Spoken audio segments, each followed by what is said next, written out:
Hi guys, so I'm going to be telling you all a story about me that happened about 7 years ago. So I was in the 5th grade, and this was at the end of March, so like spring had just rolled in. And this was on a Sunday, and it was a very pretty Sunday. So my neighbor Helena decided that we should take a bike ride. So I was like, okay, yeah, let's go.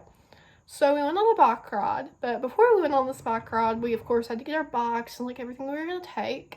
So after we got all that stuff, we came in and talked to my mom for a few minutes, and for some reason we were talking about breaking bones. Well, I'd never broken a bone, so of course I said, well, I've never broken a bone. We'll keep that in mind because that will play into this story later on.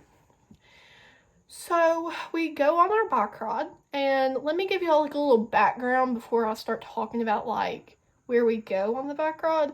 So there's our street, and like it's a whole like neighborhood, but there's two streets. There's this street, and then there's our street that we live on.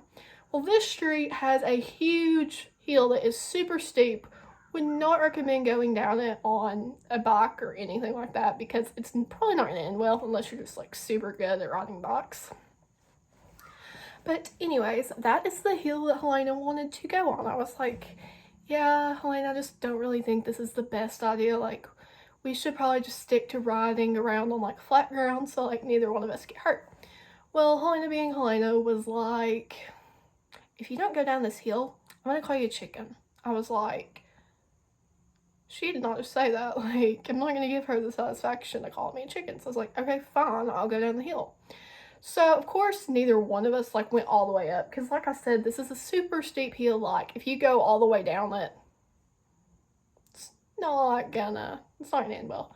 So we went like a good portion up it, and so I went and I got positioned towards where I wanted to go because there is a ditch like right next to this hill, and you know it's not going to end well if you go in the ditch.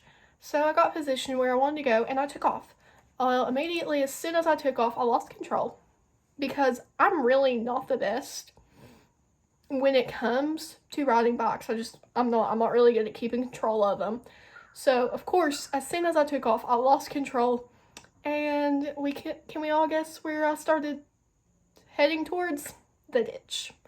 The last thing I remember before wrecking was Helena screaming at me saying, "Don't hit the ditch!"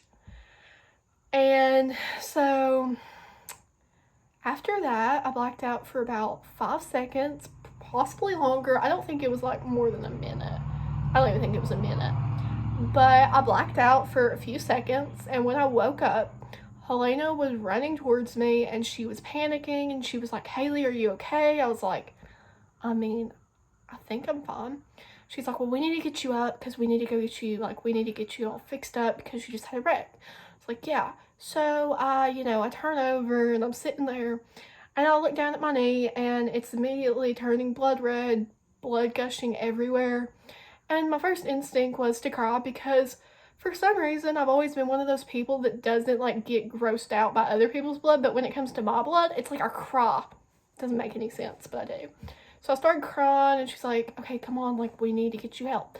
So I put my arm around Helena because I could barely walk because like it was a very big gash, like probably like at the time probably about that big.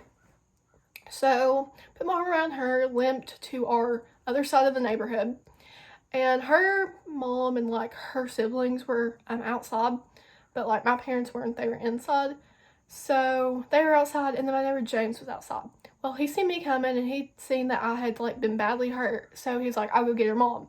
So he went and got my mom and my dad, and they came outside, and my mom told me that all she remembers whenever she came outside is seeing me, and all she could see was blood, like just drenching, like not drenching, but like pouring from my knee.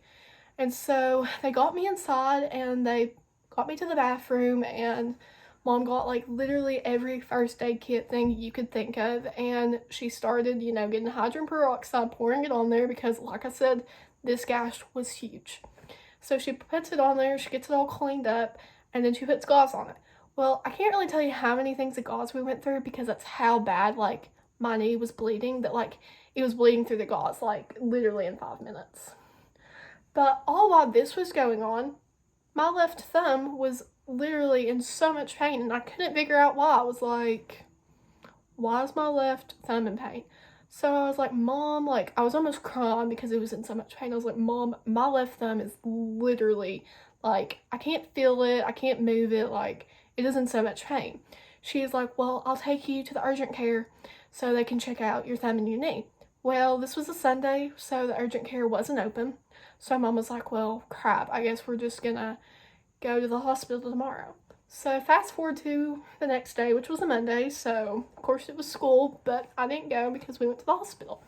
So my mom and my maid Melinda took me to the hospital, and they got me checked in, and then they took me back, and of course they did like the taking your temperature, doing your blood pressure, all the like things that hospitals have to do before seeing their patient. So I get in there, the nurse comes in, she's like, so what all happened? I said I had a really bad back wreck and my knee is like all tore up and I think I possibly broken my thumb. I mean, I'm not really sure, but I'm pretty positive it's broke. So she, writes down all the information and gets the doc in there and he's looking at it and he's like, yeah, this is pretty bad. So they take me down to x-ray and they take me in like a wheelchair top thing because like I said, we had such a big gash on my knee and it was like so open.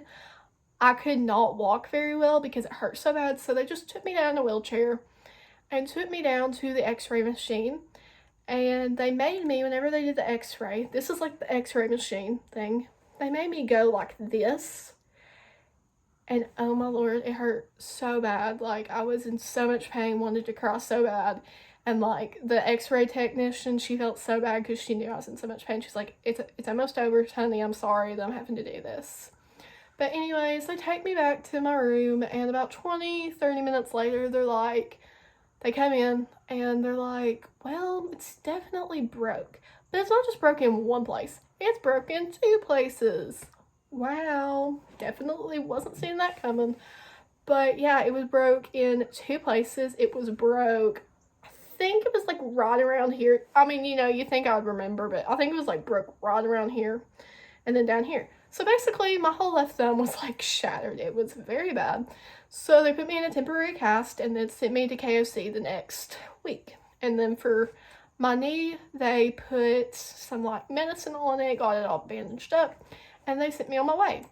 So what I definitely learned from this experience was be safer, wear a helmet, of course, and don't listen to your friends even if they do call you a chicken. Take the, easy way out so you don't end up doing that. But yeah, thank you all so much for listening to my storytelling speech.